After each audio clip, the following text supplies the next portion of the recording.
As the last leaves fell from the skeletal trees and the winds grew sharper, the medieval manor transitioned into a season of stillness. Winter, the longest and harshest chapter in the calendar of a medieval lord and lady, was not a time for travel or conquest, but for patience, reflection, and quiet endurance. In the heart of the countryside, surrounded by forests stripped bare and fields blanketed in frost, stood the manor house, a solid, imposing structure of stone and timber. Cold air crept through the gaps in the shutters. The hearths burned low. Winter had arrived. Let us now step quietly into the life of Lord Robert de Lacy and Lady Isabda, the noble stewards of Greystone Manor. The year is 1372. Morning routines in a winter manor. The sun rises late in winter, often hidden behind heavy gray skies. Light filters dimly through the narrow windows of the solar. The private upper room where the lord and lady sleep. The thick tapestries hanging from the walls, decorated with scenes of myth, battle, and devotion, barely insulate the stone from the bitter cold. The day begins before dawn. A servant, perhaps a young page or a maid, stirs the embers in the hearth and draws the curtains of the great bed where the lord and lady sleep under layers of wool and fur. Water is brought and warmed from the kitchen, a luxury in winter, so the noble couple may wash. There is no soap as we know it, only a rough lye or rosemary-scented oils for the hands and face. Lord Robert dons a fur-lined tunic of heavy wool, dyed deep green, over thick hose. His boots are lined with rabbit fur. Lady Isolde dresses with the help of her maid, a linen chemise, woolen kirtle, and a warm overdress, often lined with squirrel fur from the Baltic. A silk veil is draped across her braided hair, and a warming cloak is fastened with a brooch of pewter. Breaking. The fast breakfast is a modest affair, taken privately. In winter, it often consists of dark rye bread, perhaps toasted on the hearth, served with soft cheese, salted fish, or warmed ale. Spices, expensive and precious, may be added for the nobility. A bit of cinnamon or clove in their morning pottage is a mark of their station. The bread may be spread with apple preserve, thick and tart, stored from autumn's harvest. In the great hall, a few retainers and household knights are already gathered, their breath visible in the chill air. A fire smolders in the massive hearth, but heat escapes up the high ceiling, leaving the stone floor cold underfoot. The servants wear thick cloaks indoors. Dogs, used for hunting and companionship, lie curled by the fire. Duties of a lord in winter. Lord Robert's day begins with business. Winter is a time for record-keeping, legal disputes, and managing accounts. The manor steward joins him in the solar with rolls of parchment, rent records, tallies of grain stores, firewood inventories, and more. The harvest is over, so now is the time to take stock of what the estate will live on until spring. How much barley remains? Has the smoked meat spoiled? Did the masons finish mending the bridge before the river froze? Villagers may arrive with concerns. One seeks judgment on a land boundary dispute. Another brings news of a sick ox. Lord Robert hears each case, conferring with his reeve and steward. Though his word is law on the estate, he is cautious, mindful that fairness breeds loyalty. There are also missives from neighboring lords, requests for aid, invitations for midwinter feasts, even minor disputes over hunting rights. His scribe writes replies by candlelight, the ink freezing if left unattended. The lady's domain, Lady Isolde, oversees the inner workings of the household. She walks through the buttery, where barrels of salted herring and pickled turnips line. The walls, she checks with the cook about the evening's meal, and with the head laundress about the linens that must be dried near the fire. Winter is when the wool is spun and repairs made. In the solar, noble women sit by the light of the fire, spinning, embroidering, and preparing new garments. The hum of the spinning wheel is a winter melody, joined by the soft rhythm of needles and cloth. Lady Isolde also sees to the sick. In a quiet chamber near the chapel, she visits a maid recovering from fever. She applies warmed herbal salves of marigold and yarrow, prayers whispered with each touch. The rhythm of the manor outside, life is slower. Fields lie dormant, covered in frost, the sheep huddled together in sheds. The mill is silent, the river frozen. Woodcutters brave the forest for fuel, returning with carts of logs coated in snow. Even the castle's animals feel the shift. The hunting hawks remain hooded on their perches, too cold for flights. Horses are rubbed down in their stalls, hooves warmed by thick straw. Chickens and pigs crowd together for warmth in low barns. Inside, by the fire, people stay close. Storytelling fills the evenings. Old tales of knights and saints, of dragons and fairies, pass from elder to child. The manor priest might read from a devotional text, his voice low and melodic, lulling listeners to rest. Feasting and fasting. The church calendar governs the rhythm of meals. Advent and Lent are seasons of fasting, but midwinter, especially around Christmastide, is a time of permitted indulgence. Lord Robert hosts a feast in late December. The great hall is lit by torches and hung with evergreen boughs. Boar's head is served with rosemary, venison, pasties, and warm spiced wine. Minstrels play soft melodies, and a jester performs a sleepy fool's tale. Yet after Epiphany, fasting resumes. Meat is restricted, and meals become simpler. Pottage with peas and onions, dried beans and black bread. Lady Isolde ensures the poor of the village receive alms, loaves, candles, sometimes even salted pork. The quiet of the chapel. The manor chapel is small, but warm with candlelight. Each morning, the priest chants matins in Latin. Lord and lady attend regularly, kneeling on cold stone. Prayer fills much of the winter day, especially for the souls of the dead, who, it is said, are more restless in winter. Lady Isolde spends hours in silent contemplation. The flicker of the sanctuary lamp glows on the golden chalice and carved crucifix. In this place of silence, the chill of the world seems momentarily suspended. Nightfall in the manor. Night comes early. The sun sets before supper. The candles are lit, though sparingly, for wax is dear. The lord and lady retire early to the solar. Warmed by braziers, they may play chess or read from a rare manuscript, if one is present in the household. Their bed is piled high with furs, bear, fox, or lynx. A warming pan filled with hot coals is swept beneath the sheets to ease the cold. A servant remains outside their chamber door, should they require anything in the night. The wind howls beyond the shutters. The manor sleeps. Winter's lesson teaches patience. It reveals the strength of planning and the comfort of rituals. In the stillness of snow-covered fields and quiet halls, the medieval lord and lady find rhythm not in conquest, but in survival. It is not a season of spectacle, but of stewardship. They do not rush the spring will come, but not today. For now, there is only the hush of the manor, the crackle of the fire, and the quiet persistence of life behind stone walls. And so, the first chapter closes in warmth and shadow. After long months of gray skies and bitter chill, spring emerges as a quiet promise. The snow melts in rivulets along the fields. Buds swell on bare branches. A breeze, no longer biting but almost playful, stirs the banners atop the towers of Greystone Manor. It is March. The year of our journey is still 1372. Lord Robert de Lacy and Lady Isolde rise again to the rhythms of the land, not to wage war or host grand tournaments, but to tend the fragile beginnings of life's return. Spring in the medieval world is not sudden.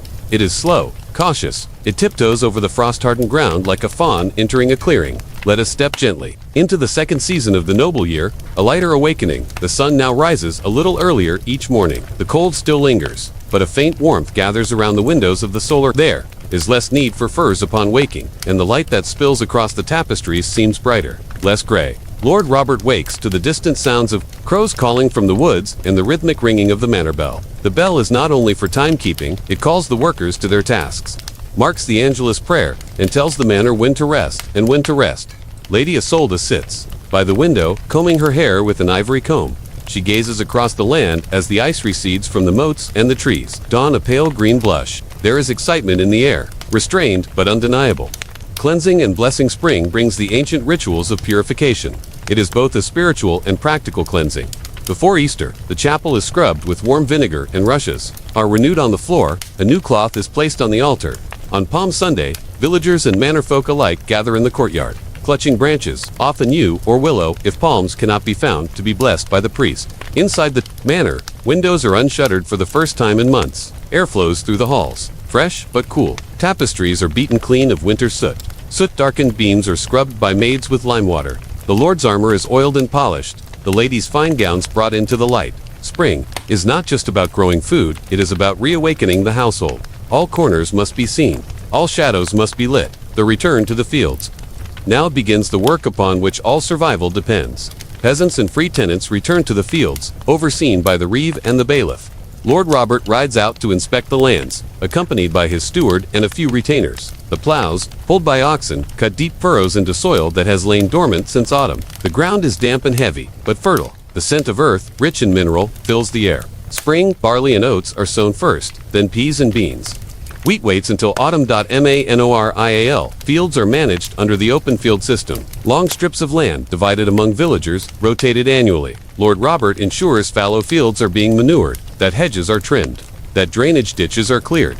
Lady Isolde, too, has her responsibilities. She walks the herb garden beside the manor with the head gardener, noting which plants have survived the winter. Sweet Cicely and thyme are showing their first green shoots. She instructs the planting of more lavender and sage, both prized for their scent and healing use. Labor and liturgy in the medieval world. Time is marked by the church. Each day, the ringing of the canonical hours, prime, terce, sext, None. Vespers Compline divides work and rest. In spring, as labor in the fields increases, so too do prayers for protection and bounty. The manor priest offers rogation prayers, processions through the land with crosses and chanting, asking God to bless the crops and avert storms, floods, or blight. Lady Isolde joins in these solemn walks. The fields are sprinkled with holy water. Children sing hymns. There is a sense that the boundary between earth and heaven grows thinner when seeds are sown. The manor in motion with spring comes motion of people, goods, animals. Caravans begin to travel once more. Peddlers arrive at the manor gates, selling ribbons, needles, combs, and imported spices. A toothless old man offers carved spoons. A woman with a monkey performs simple tricks for bread. Lord Robert receives visitors.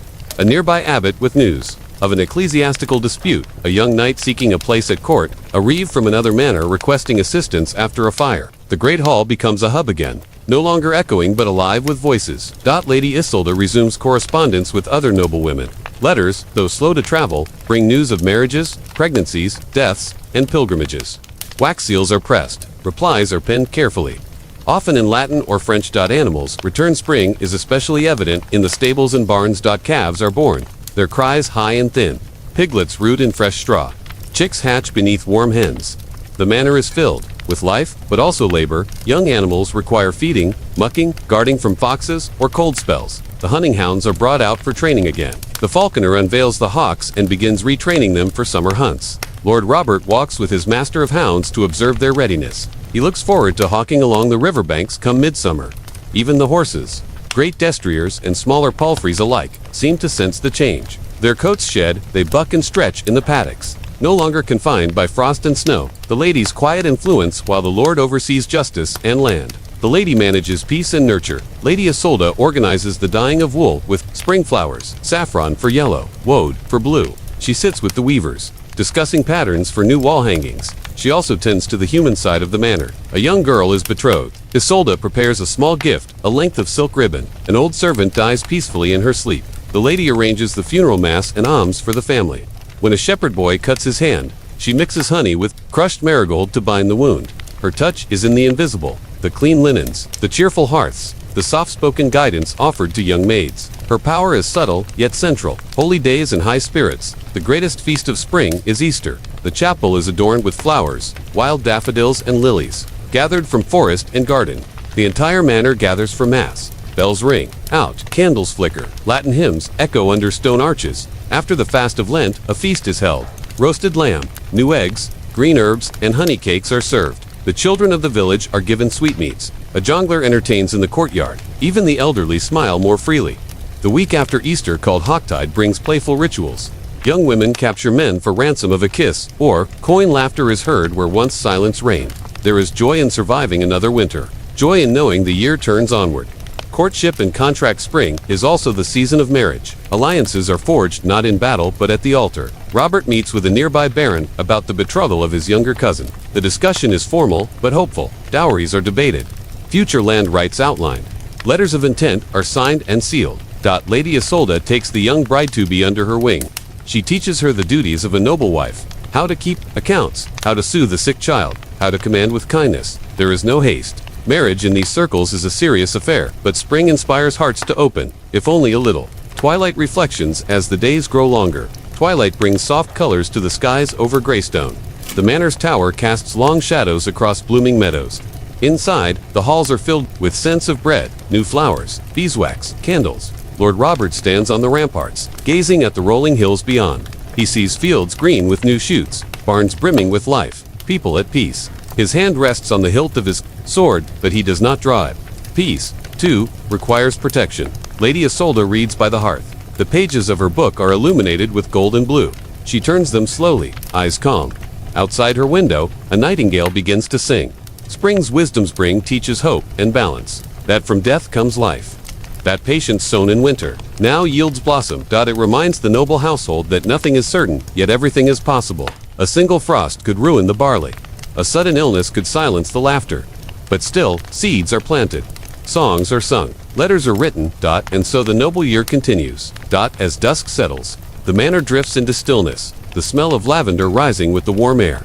One season ends. Another waits just beyond the HEDGEROW. Summer does not arrive in a single day. steals into the landscape with golden light, longer shadows, and the soft hum of bees in the meadow. The wind is warm, the trees thick with leaves, and the scent of wildflowers floats freely through the open shutters of Greystone Manor. It is June, in the year of our story, 1372. The fields are green, the skies bright, and though the land is more beautiful now than at any other time, it is also more demanding. For a medieval lord and lady, summer is not a season of leisure. It is a season of labor, vigilance, and visible responsibility. This is the time when all must be managed, crops, people, animals, and alliances, with clarity and resolve. Let us walk now through the glowing days and restless nights of summer, the high season of both toil and triumph. The early summer morning, the morning comes early now, the sky lightens by the 5th hour, and the cocks crow well before the bell. Lord Robert de Lacy rises with purpose. His chambers are already warm when he wakes. Gone are the layers of fur and wool. He wears now a lighter tunic of linen, belted at the waist, with hose dyed deep brown and leather boots, worn soft by years of use. Lady Isolda wakes soon after, assisted by her handmaid. She chooses a gown of pale green, appropriate for the warmth of the day, and binds her hair with a circlet of silk. Before breakfast, she steps into the herb garden to gather fresh mint and calendula. The manor is alive with movement, doors open wide, shutters flung back, servants bearing baskets of bread, fruit, and pitchers of watered ale to the table. Summer days are long, and they must be used wisely. A time for justice in summer. The roads are dry and passable. People travel, and with travel comes disputes, claims, and the need for judgment. Under the wide canopy of a linden tree just outside the manor gates, Lord Robert holds court. Villagers, tenants, and travelers arrive with grievances. A dispute over sheep trespassing on barley fields, a question of inheritance after an old tenant's death, a young man caught poaching in the Lord's woods. Lord Robert listens, seated on a carved oaken chair. His reeve and steward stand nearby, parchments in hand. Witnesses are called, oaths are sworn, and the accused given a chance to speak. The judgments are careful, but firm. Justice must be seen to be done. Lady Isolda watches from the edge of the gathering, her face calm and unreadable. Her presence reminds all that fairness, as much as strength, maintains order. The land in bloom outside the manor walls. The estate is at its most vibrant. The fields are alive with movement. Reapers bending over barley, children chasing crows from the wheat, and oxen plodding under the yoke. The sun is high, the labor relentless. But these are the crucial days. Lord Robert rides out daily, inspecting the progress. His arrival at the fields is quiet but meaningful. He does not shout, but the workers bow as he passes. His presence ensures diligence. His nods of approval are valued. Beyond the cultivated fields, hay meadows are being scythed. Great carts roll along dusty lanes, bringing hay to barns for storage. This hay will feed horses and livestock through the next winter. Not a bale must be lost to rain or rot. The manors, orchards bloom with promise. Apples, pears, and cherries are beginning to swell on the branches. Lady Isolda walks the garden paths, pausing to observe the bees in the hives and the gardeners tending beans, cabbages, and leeks. The household in motion inside the manor, the pace is equally intense. Servants rise before dawn to prepare meals, repair clothing, and haul water. Lady Isolda oversees the brewing of ale, a staple drink for all, noble and peasant alike. The barley must be soaked, dried, mashed, and boiled with herbs. Fermentation begins quickly in summer's warmth, and careful timing is essential. She also organizes soap making with tallow and ash, instructing the maids in the proper balance to avoid harshness. Linen cloths are bleached in the sun, stretched over wooden frames beside the stream. Children fetch eggs, collect herbs, and help spin flax fibers. Even the youngest have tasks, for idleness is frowned upon, especially in summer. The kitchen bustles. Summer brings fresh produce, turnips, onions, peas, and greens. A cook seasons meat with parsley, and thyme bakes pies with cherries, and prepares venison stew for the Lord's table. The cook sweats constantly, the fire rarely dies. Festivities and feasts. Not all of summer is work. There are moments of celebration, often tied to the calendar of saints and seasonal rites. The feast of St. John the Baptist, held near midsummer, is one such time. Bonfires are lit on hilltops, and villagers dance around them, laughing, singing, sometimes leaping through the flames for luck and fertility. At Greystone Manor, Lord Robert hosts a summer feast in the courtyard. Long tables are laid with linen, wooden trenchers piled with roast meats, spiced wine, and soft cheeses. A minstrel troupe performs ballads of love and chivalry. A juggler entertains the children. Lady Isolda organizes a small tournament, a friendly competition between squires and young knights. With padded swords and shields, they spar in the outer yard, cheered by ladies from the shade. The winner receives a garland of fresh flowers, placed upon his brow by Lady Isolda herself. These moments strengthen bonds among the people and remind all that life, even when hard, can still offer joy. Summer's threats. Summer, though beautiful, carries dangers. A single dry lightning strike can ignite a barn. Disease spreads quickly in heat, especially flux, fevers, and infected wounds. Flies and lice grow more aggressive, and fresh water can be tainted if not carefully drawn. Lady Isolde monitors the sick. She mixes rosewater and vinegar to bathe the foreheads of those with fever. She burns rosemary in the air to ward off foul. Humors and checks that the well is cleaned regularly. Lord Robert consults with the priest and steward on contingency plans. Grain must be stored off the floor, livestock protected from foxes, and hay barns inspected daily. He also sends word to nearby lords. If bandits grow bold in the forest roads, they must be dealt with swiftly. In the manor chapel, candles burn daily for health and protection. Prayers rise like incense into the hot summer air.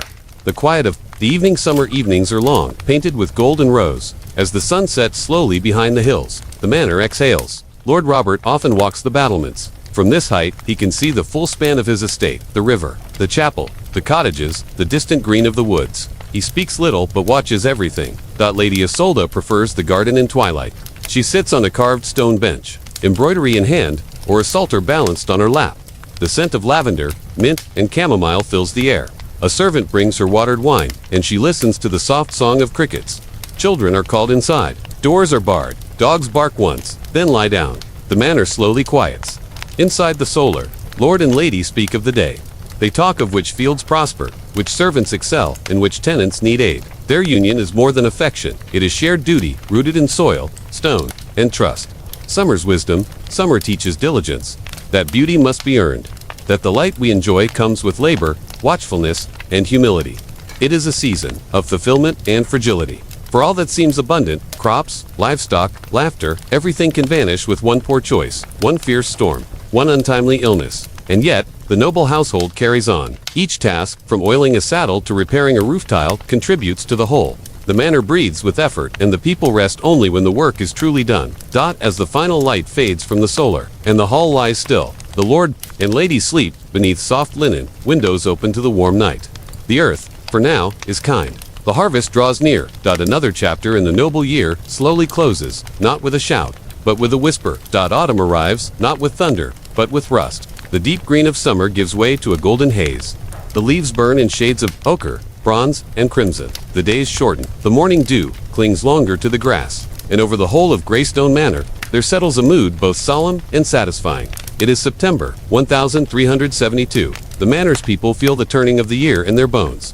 The sunlight still warms the stones at noon, but the shadows grow longer. By supper, all things in the medieval world depend on this season. This is the reckoning, the time when the land's generosity is measured, and when a household learns whether it shall feast or starve. For Lord Robert and Lady Isolde, autumn is both culmination and consequence. Let us walk with them now, into the heart of harvest. The morning of gathering, the morning air is crisp. Mist hangs over the meadows. In the manor courtyard, the clatter of tools and the shuffle of boots echo as workers prepare to take the fields. Lord Robert is already awake. He breakfasts simply coarse brown bread, sliced apples, a bit of soft cheese, then mounts his destrier and rides out with his reeve and several armed retainers. The fields are full of life. Men and women bend to cut barley and wheat with sickle scythes flash in the low sun. Children chase birds from the grain. Baskets overflow. The manor's ox-drawn wagons creak under the weight of the bounty. The air smells of cut hay and warm soil. Each tenant is expected to contribute days of labor, called boon work, to the Lord's fields. It is hard, honest labor. The workers sing harvest songs as they cut. The songs are old and slow, with simple refrains that rise and fall like waves. Lord Robert watches quietly. He is not cruel, but he is vigilant. A good lord ensures his people are fed, but also that his stores are full. Inside the granaries, as the wheat is threshed and winnowed, separating grain from chaff, it is transported to the manors. Granaries, these are strong stone buildings, their floors raised above the ground to prevent damp. Inside, sacks of barley, rye, and oats are carefully stacked and inventoried. The steward keeps records with ink and goose-feather quill. Lady Isolde often visits the granary. She checks the storage conditions, ensuring rats are kept out and that fresh lavender sprigs are laid among the sacks to deter pests. She instructs her maids to sew linen sacks, and she blesses the first sheaf of wheat brought in, a tradition older than memory. From these stores will come bread for the household, ale for the winter, and seed for the spring. The fruits of the orchard. The manor's orchards are heavy with fruit, apples, pears, plums. Their boughs droop under the weight. Lady Isolde leads the harvest here herself. Women and children climb ladders or use long-handled hooks to bring down the ripest fruit. The windfalls, those that have dropped, are gathered for pressing. The manor press is a heavy wooden device. Apples are crushed into pulp and fermented into cider. Pears become perry. Both are safer to drink than untreated water and will be stored in barrels in the cool cellar. Isolda ensures that fruit is preserved as well. Apples are sliced and dried in cloth hammocks near the hearth. Pears are poached with honey and sealed in earthenware jars. Each preserved jar is labeled with wax and dates. Each barrel is sealed with a prayer. Waste is not tolerated. The gathering of nuts and herbs along the forest edges, the final wild harvests are underway. Hazelnuts and chestnuts are gathered by villagers and brought to the manor in baskets. They will be roasted, ground into meal, or stored in the cool pantry for winter treats. Lady Isolda leads the herb women into the woods for one last collection. They gather hawthorn berries, rose hips, and yarrow. These will become tinctures, teas, and remedies for the long cold months. Ahead, the forest smells of leaf mold and resin. Mushrooms are gathered carefully, only those known and trusted. Mistakes are deadly. The wise women carry tokens of St. Hildegard, whispering blessings as they pick. Hunting in the greenwood autumn is the season of the hunt, not sport, but necessity. Lord Robert, clad in leather and wool, rides out with his master of hounds, several trusted knights, and trained falconers. They head into the forest at dawn, seeking boar, deer, and wildfowl. The hounds bay as they pick up scent. Horns sound, echoing through the oaks. A deer bolts from cover, pursued swiftly. If caught, it is slain with respect and offered in thanks to St. Hubert, patron of hunters. The meat is brought back to the manor and hung in the smokehouse. The skins are scraped and tanned. Nothing is wasted. Bones for tools, sinew for thread. Lady Isolda joins the falconers in the afternoons. Her peregrine falcon, Astrid, is and released. With sharp wings and sharper eyes, the bird strikes a partridge from the sky. A servant retrieves it silently. These birds are not pets. They are noble tools, symbols of status, training, and partnership with nature. The balance of labor and celebration. Harvest is toil, but it is also a sacred time. Once the fields are emptied, a celebration is held. The harvest feast. In the great hall, rushes are renewed and flowers laid across the long tables. The central hearth burns brightly. The serfs, reeve, steward, priest, and craftspeople are all invited to dine. A whole pig is roasted, apples placed in its mouth. Trenchers are piled with stewed vegetables, black bread, and wild honey, spiced. Wine is poured, and a minstrel sings a ballad of old battles and saints. Lord Robert gives thanks aloud for the bounty. Lady Isolda presents small tokens to the hardest workers, a pair of gloves, a scarf, a carved comb. The message is clear, labor is seen, and loyalty rewarded. After the meal, there is dancing in the courtyard. The noble and common mingle briefly in the firelight. The music is slow, the laughter tired but genuine. The autumn accounts with the harvest complete. The Lord turns to his ledgers. Inside the solar, Lord Robert meets with his steward and scribe. Together, they calculate the year's income, tithes, rents, fines, and yields. They compare it with debts, dowries, and planned expenses. Will there be enough grain to sell? Enough wool to trade at the winter fair? Can repairs be made to the mill, or must they wait another year? It is a delicate balance. Lord Robert does not rule from splendor, but from pragmatism. Meanwhile, Lady Isolda reviews the household stores, candles, linens, meat, herbs, and ale. She ensures the sick have warm blankets. She prepares alms for the poor. Her influence is felt in every chamber, though few speak it aloud.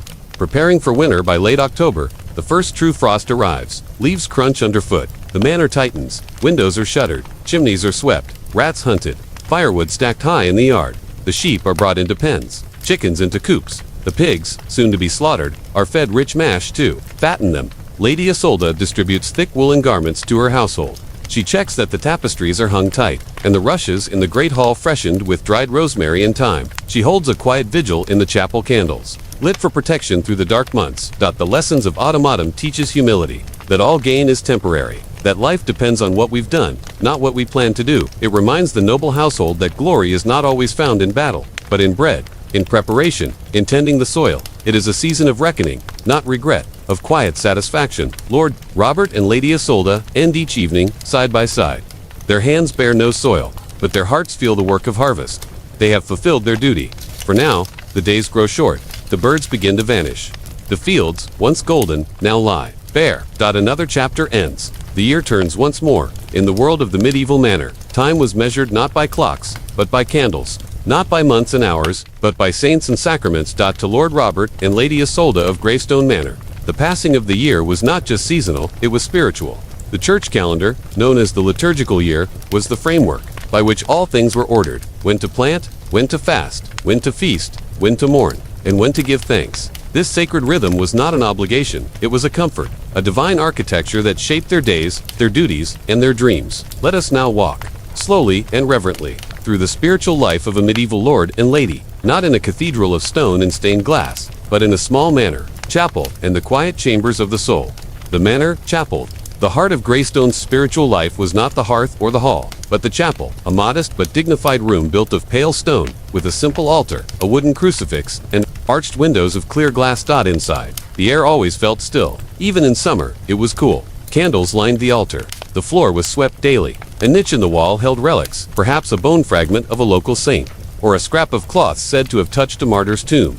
Each morning, before the sun had fully risen, Lord Robert and Lady Isolde would kneel in the chapel, joined by a few retainers and the household priest, Father Anselm. He was an elderly man with a gentle voice and a deep knowledge of the Psalms. His Latin chant rose, softly, echoing beneath the chapel's stone arches. The divine office, the structured daily prayers of the church, marked the hours of the day: matins before dawn, lauds with sunrise, prime, terce, sext, and none throughout the working day, vespers at dusk, compline before sleep. Though the noble pair did not attend all, they observed the rhythm of sacred time with devotion and trust. It shaped their days more than the sun or the seasons. The liturgical calendar the year began not in January, but in Advent, a time of waiting, silence, and expectation. For weeks before Christmas, during Advent, the manor chapel was simple and undecorated. No feasts were held.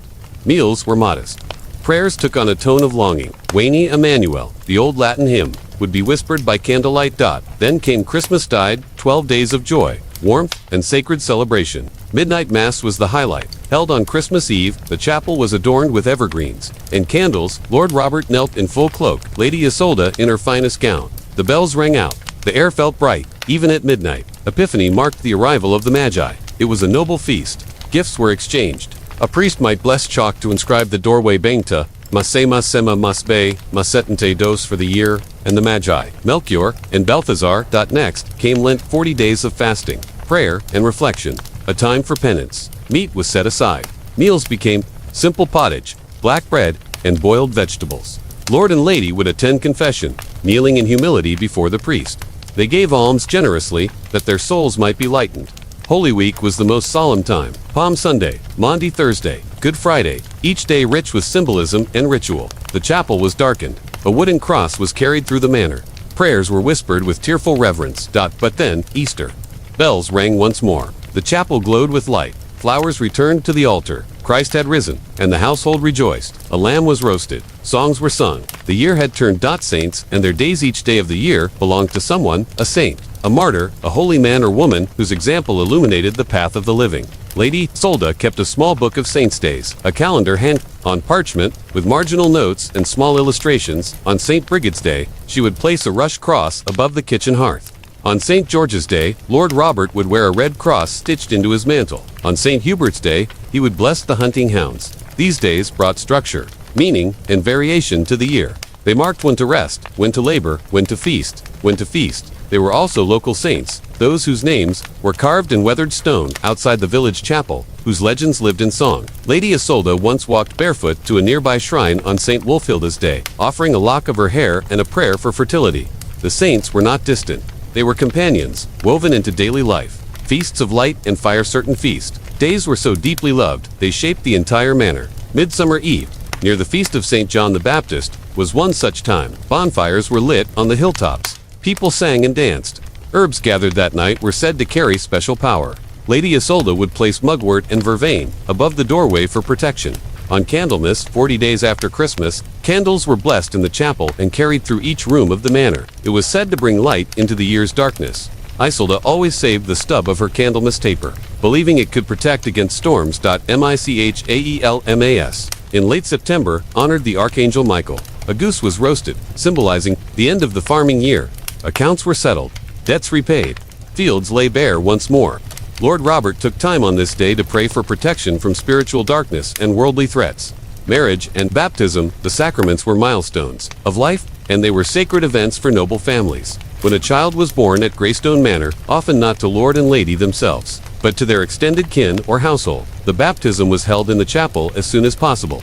Infants were fragile. Souls, they believed, were in need of grace. The priest would pour water from the silver font, speak the words in Latin, and anoint the child's head with oil. A candle was lit. A godparent named the child's name might honor a saint or a relative. Weddings were rare but grand. The banns would be read for 3 Sundays. Garlands woven. The chapel decked in cloth of gold. Lord Robert would give the bride away with solemn dignity. Lady Isolde would whisper counsel to the young woman that a marriage is not only love, but alliance, endurance, and prayer. The priest would join their hands, speak the vows, and the feast would begin. A day of holy joy. Confession and burial. The shadow side of the liturgical year was death. Ever present, always prepared for. Confession was given regularly. Lord Robert would kneel in the chapel alone with the priest, confessing not just sins of action, but sins of thought, pride, and neglect. Lady Isolde would do the same, often weeping softly in her veil. In the late autumn, the manor observed All Souls' Day. Candles were lit for the dead. A list of names was read aloud. Prayers were offered for those in purgatory. Lady Isolde sometimes sat all night in prayer, asking mercy for her mother's soul. When someone died, a servant, a knight, or a distant cousin, the bell would toll. The body washed, wrapped in linen, carried into the chapel by torchlight. Mass of the dead was slow and solemn. King, Eternum, Donais, Domini, chanted again and again. The body was buried in consecrated ground. A wooden cross placed, and life continued, shaped by the hope of resurrection. Pilgrimage and piety, though not common, pilgrimage was part of the noble life. Lord Robert once rode with a small group to the shrine of St. Edmund, deep in the forested east. He took with him no finery, only a staff, simple cloak, and humble heart. The journey was hard, the road long, but the prayer sincere. Lady Isolde once sent a small ring, a gift from her mother, with a monk traveling to Canterbury. It was placed near the tomb of St. Thomas Becket. She kept the pilgrim's return, scrap of cloth in her prayer box for decades. These acts reminded them that their manor, however stable, was not the whole world. There was always a longer path, a higher purpose. The spiritual years end as winter neared. The liturgical year concluded with Christ the King Sunday, a relatively new feast, added to remind all that worldly power was fleeting. Then, the cycle began anew, with Advent. The wheel of sacred time never stopped. Lord Robert and Lady Isolde marked these days not just in ceremony, but in habit. Their prayers shaped their governance.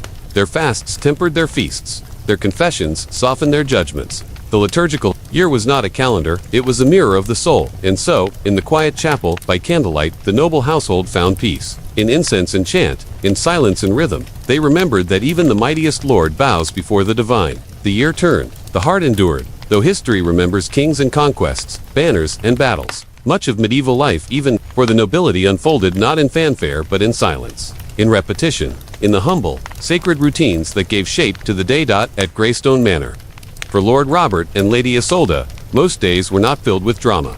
They were filled with the soft rhythm of duty, of custom, of familiar paths walked again and again. Let us step inside the quiet heart of the noble household, not to witness grand events, but to live a single day, to hear what they heard, to see what they saw, and to drift gently into the restful flow of daily medieval life. The first light the day begins long before sunrise. At the 6th hour, prime, the bell sounds from the chapel tower. A single note, long and low, it stirs the manor like a ripple across a still pond. Servants rise, hearths are rekindled, the scent of smoke curls softly in the corridors. In the lord and lady's chamber, the heavy woolen bed curtains are drawn back, the air is cold, even in summer. A servant kneels to place slippers at the bedside. Another brings warmed water in a pewter basin. Lord Robert washes his face, dries it with a linen cloth. He dresses in a simple woolen tunic, his belt clasped with an iron buckle. Lady Isolde sits at her small table by the window, brushing her hair with a comb made from polished antler. Her handmaid draws the laces of her gown with practiced gentleness. There is no rush, only quiet motion, shaped by ritual. Morning prayers before any bread is broken. Prayers must be said. The lord and lady make their way to the manor chapel, a walk of 40 steps from the solar, down the main stair, across the gallery. Their path is lit by oil lamps in winter, by sunlight in summer. The chapel is cool and still. The priest, Father Anselm, waits by the altar. His voice is low, the Latin chant slow and flowing. The matins and lauds are whispered or chanted, depending on the season. Lady Isolde closes her eyes as the psalm is read. Lord Robert kneels, silently, fingers interlaced. These moments are not hurried.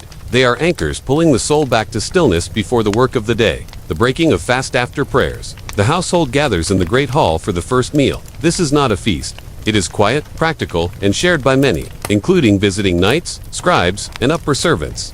Bread is coarse and dark, made from barley and rye. Cheese, if the season allows.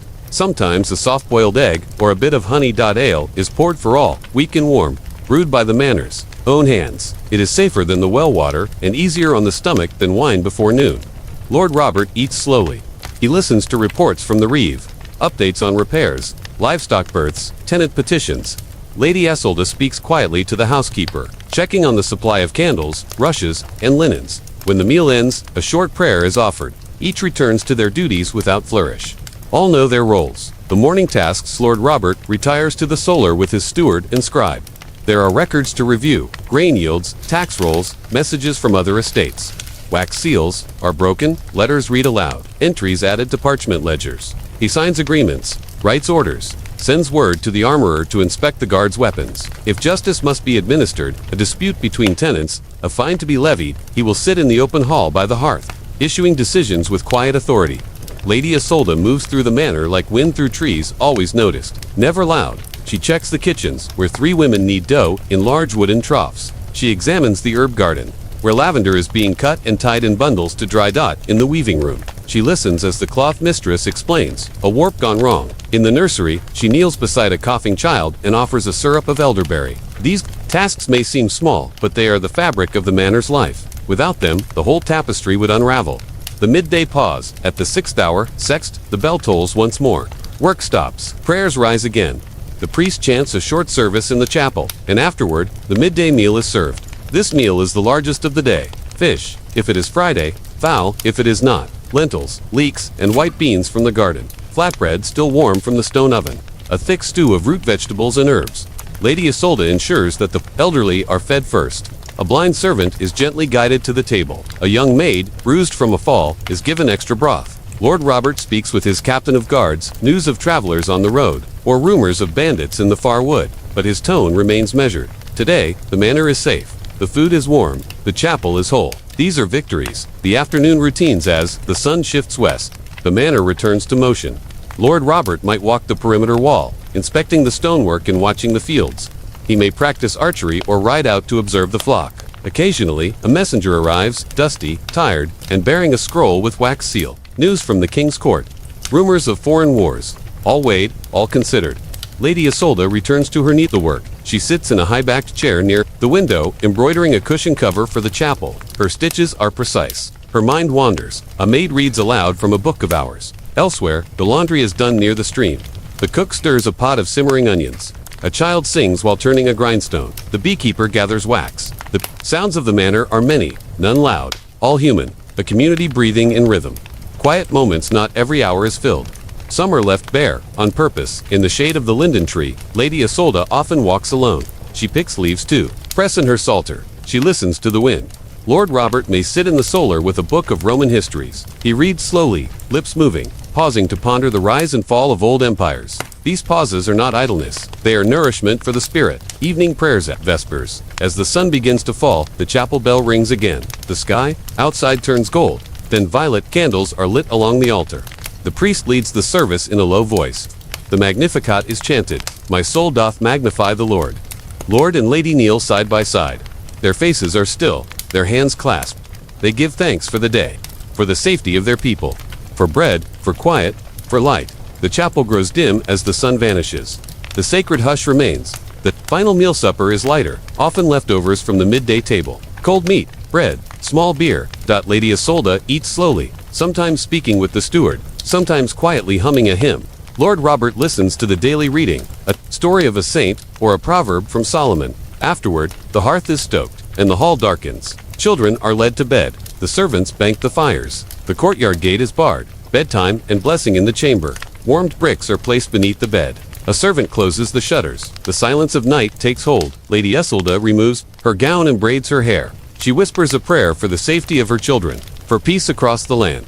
Lord Robert removes his belt and kneels briefly at the bedside. His body aches, but his heart is steady. Together, beneath thick woolen covers, they lie still. The castle sighs. The chapel sleeps. The stars keep watch. Another day is complete, not in triumph or drama, but in care, quiet, and grace. The lesson of a daily life in the medieval world was not always grand, but it was deep.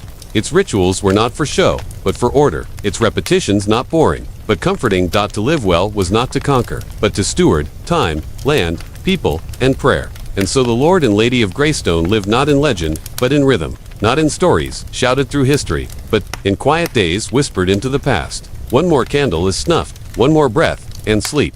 Winter comes, not all at once, but in whispers. A chill creeps into the stone walls of Greystone Manor. The daylight shrinks, the trees stand bare, their branches like bony fingers reaching into a sky the color of pewter. By the 12th month of the year, snow lies along the battlements, crows circle the fields, and the manor turns inward. For Lord Robert and Lady Isolda, winter is not a time of action. It is a season of preparation revealed, of stillness endured, of survival contemplated. This is a quieter chapter in their lives, but it is no less important. Here, in the depths of the coldest season, the strength of a household, its foresight, its unity, its soul is tested. Let us draw close to the fire now and observe how a noble household lives through the long, dark months of the medieval year. The winter silence outside. The world is muffled. Snow falls thick, covering roads and thatch. The woods are silent. Even the river, once a rushing presence beside the manor, slows under a crust of ice. Travel becomes difficult, even dangerous. Carts cannot pass. Horses stumble. Letters arrive late, if at all. Most stay within the manor's protective walls. For days, even weeks, at a time, Lord Robert looks from the solar window each morning. The same hills, now buried in white. No sounds of laborers, no clatter from the fields, just the low moan of wind and the occasional crack of ice splitting in the pond. Lady Isolda wraps her mantle tighter as she walks the corridor. Her steps echo. Each movement seems louder now, as though the stone itself listens. Hearth and hall. The heart of the manor in winter is the fire. The great hearth in the main hall burns constantly. Logs are hauled by servants, chopped from the stacked stores gathered through autumn. Smoke curls upward into the vast chimney. The air smells of oak, tallow, and warm wool. Benches are drawn near. Candles are lit early, their soft glow flickering on tapestry and stone. The rushes on the floor are renewed more often now, mixed with dried mint and marjoram to mask the damp scent of cold bodies and wet cloaks. Lady Isolda spends more time in the hall, overseeing spinning, mending, and small indoor tasks. The sound of the loom joins the fire's crackle. She embroiders a new altar cloth while listening to her maid recite tales of saints. Lord Robert plays chess with the steward, or reads from a leather-bound copy of Boethius. Conversation is quieter, now, reflective, as though all are saving their voices for the spring, winter. Meals. The winter kitchen is a place of careful invention. With no fresh harvest, the meals rely on what was preserved. Salted pork and dried beans. Root vegetables from the cellar. Parsnips, turnips, onions, pickled cabbage in clay jars. Bread made from stored flour. Rougher now, as stocks diminish. A large pot of pottage simmers over the fire nearly every day.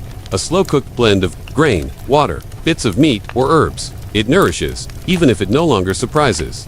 Lady Isolda ensures that dried apples and pears are shared wisely. She checks the salt stores and sends the scullions to inspect the barrels of pickled fish. Mold or spoilage must be caught early.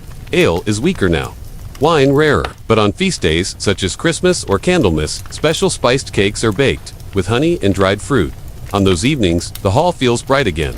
Clothing and warmth. Everyone dresses in layers. Wool on linen, cloak on tunic, fur on leather. Even indoors, hands are wrapped in mitts, and boots are lined with straw. Lord Robert wears a lined surcoat, the fur collar turned up against the drafts. He carries a small brazier to his chamber for extra warmth. Lady Isolda has a cloak of white fox fur, a gift from her mother, which she wears when walking from room to room. In the bedchambers, warming stones are placed under the sheets before sleep. Blankets are thick, bed curtains drawn tight. 2 or 3 sleep in each chamber for warmth. Children with servants. Pages with squires. Despite all precautions, breath still fogs in the air each morning, and the windows stay shuttered tight until the light grows strong. The work of winter, though the fields lie fallow. Winter is not idle. Within the manor, tools are repaired, clothing mended, accounts tallied. The blacksmith sharpens plow blades and shoe buckles. The carpenter inspects wagons and door hinges. Pages practice sword forms in the covered yard, stamping feet to stay warm. Lady Isolda oversees the candle making. Tallow saved from autumn is melted and poured into molds. Wick by wick, light is prepared for the long nights ahead. Spinners gather in the upper hall, their distaffs tucked into belts, wool drawn into thread with steady fingers. The rhythmic whir of spindles becomes a kind of winter lullaby. Lord Robert studies the estate records, planning what seed will be needed come spring, where fences must be mended, which tenants require aid. Winter, he says, is for reckoning. For memory. The season of stories, daylight dwindles, and night stretches its long cloak over the land. Stories become vital. In the great hall, the family gathers close to the fire. A bard, if present, might recite the Song of Roland or tales of King Arthur. Otherwise, Lady Isolda reads from a psalter, or Father Anselm speaks of a saint whose prayers turned away famine or snow. Children lean forward, eyes wide. Even Lord Robert, hardened by war and law, softens at the sound of old words, well told. Sometimes, tales are humorous about foxes who outwit farmers, or ghosts in old abbeys. Laughter in winter echoes longer, as though the stone walls themselves smile. These evenings are slow, measured, full of warmth that needs no fire. The feast of Christmas, though the year grows dark. Winter holds its own light, Christmas.